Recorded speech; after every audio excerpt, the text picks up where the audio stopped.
ওই ভালোবাসাটা তোমার পীর হতে পারে, ওই ভালোবাসাটা তোমার উলামা হতে পারে, ওই ভালোবাসাটা তোমার বাপ মা হতে পারে। ওই ভালোবাসার মুখের দিকে যখন তাকাও তোমার কষ্ট তখন তুমি বুঝতে পারো না। আমি নিজে দেখেছি হাজার হাজার যুবক ছেলেরা কঠিন গরম রোদেতে আমার মুখের দিকে তাকিয়ে তাকিয়ে বসেছে, আমার মুখের দিকে তাকিয়ে তাকিয়ে দাঁড়িয়ে রয়ে গেছে। আরে কষ্ট কি হয়নি?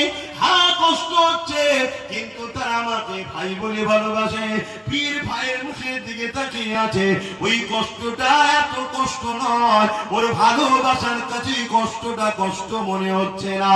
আর একটা মানুষের যদি আর একটা মানুষের দিকে তাকিয়ে থেকে যদি কষ্টটাকে ভালোবাসার মধ্যে থাকার জন্য কষ্টটা কষ্ট যদি মনে না হয়, মনে রেখে দিও আল্লাহ জন্য, নবীর জন্য, দিনের জন্য, সত্যের জন্য, মানবতার জন্য, আল্লাহ সৃষ্টিকে বাঁচাবার জন্য, গরীব অসহায় দুঃখীর জন্য, এক কথায় মহান স্রষ্টার রাস্তায় চলার জন্য জালিমরা যখন তোমার উপরে আঘাত দেবে, আল্লাহ তোমাকে শ্রেষ্ঠ নিয়ামত জান্নাতের জায়গা দেখাবে।